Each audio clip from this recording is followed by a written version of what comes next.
Hi, it's Marieta. Thank you so much for tuning in. In this video, I'm gonna give you update about US Embassy reopening as well as travel ban and immigration ban. So stick around. Coming up. Alright guys, if you're new to my channel, make sure to subscribe and hit that bell notification button so you are notified every time I release new content. And in this video, I want to focus on number 1, US Embassy reopening update, number 2, travel ban, and number 3, the immigration ban, because this is frequently asked question that you guys have. Still, you guys asking me about the proclamation, especially if that's going to be revoked or if the proclamation 114 and 152 will be extended. So let's talk about first about the US Embassy reopening update.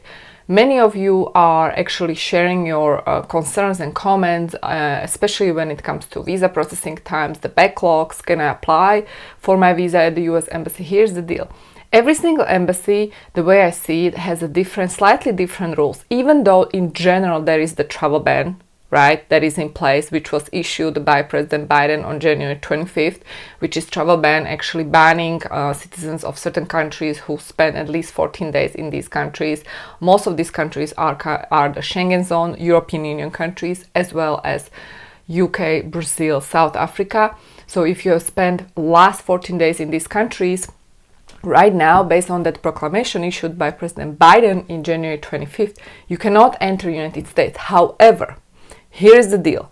You can enter United States if you go to different country and you spend 14 days in that country and then you enter United States.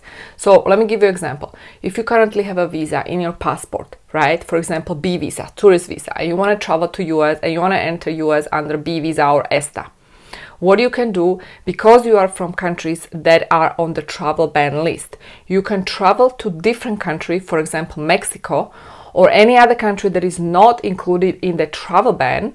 Then you can spend 14 days in that country, and from there you can actually travel to US and enter to United States under your current visa. Okay, this would be option number 1. Option number 2 would be you can actually contact your local embassy and request that national interest exception. These national interest exceptions are usually issued to people who can demonstrate a need to travel and enter right now to United States, regardless of their visa. So for example, even if you have E2 visa, even if you have O visa, even if you have L visa, H visa issued in your passport and you are coming from those countries with a travel ban, right? You cannot directly fly and enter to United States. However, you can actually request national interest exception, right? And in that case, they will issue that exception and you will have one entry with that exception in your passport, and you will be able to enter United States within the 30 days. It will be issued for 30 days from the moment the day you apply, and then you need to enter United States. It's one-time entry. So it's one entry. So if you obviously travel to different countries and you want to come back, you won't be able to use it.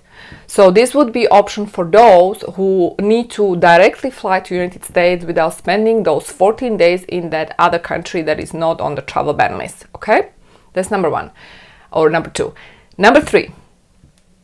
Let's talk about the complexity, because it's a little bit confusing. Some of these countries have travel ban, some of these countries have only immigration ban, right? Some of these countries have both travel ban and immigration ban.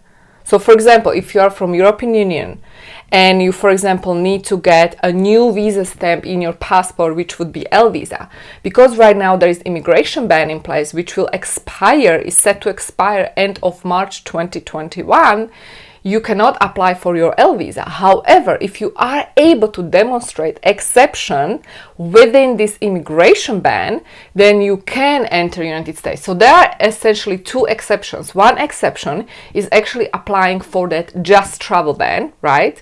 Those are the countries on the list which this travel ban was issued by President Biden, and you can actually apply and travel to United States if you apply for this exception and you are granted this exception. You can enter within 30 days of issuance of this exception, and then you can enter and it's a single entry. That's number one exception. Number two exception is when there is an immigration ban in place for your particular visa type, okay? So if that immigration is impacting your visa type, for example, H visa, J visa, L visa, right?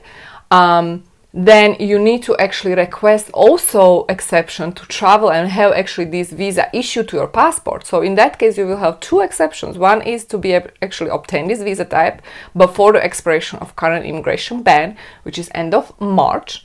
That's number one. Number two, to be able to actually enter and travel. So that's that. Now, people keep asking me, will President Biden actually extend that Proclamation 114 and 152, which is the the immigration ban proclamation? Will he extend this proclamation? Will he extend the immigration ban? And to answer your question, I hope not.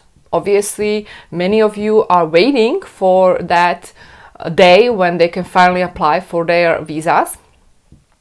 And you guys also asking me if he's going to revoke this immigration ban earlier.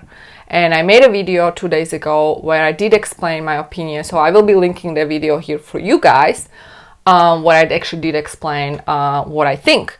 And also I was sharing the news regarding the organizations that actually requested and petitioning President Biden to remove this immigration ban ASAP. So you guys can go ahead and watch that video. My opinion is, I don't think he's going to extend it, but you never know. Okay, that's number one. Number two, you guys keep asking me, when is this travel ban going to be revoked? This travel ban that was actually issued by President Biden on January 25th.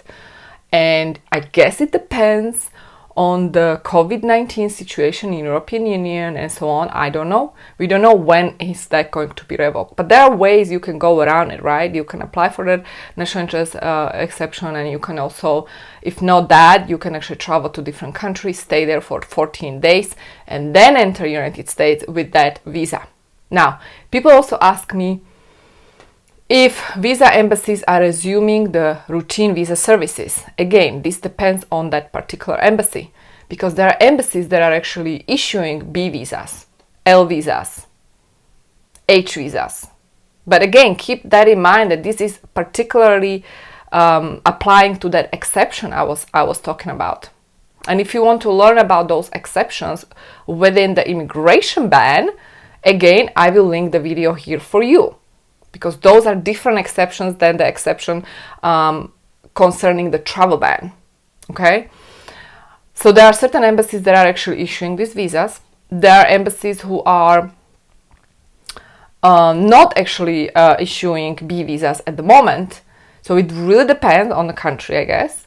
As far as I know, I've personally worked with entrepreneurs, so E2 visa investors are certainly visa type you can apply. I will make specifically different video for just E2 visa investors when it comes to applying for visa and travel ban for E2 visa investors, because most of my clients are investors. So definitely stick around and stay tuned for that video.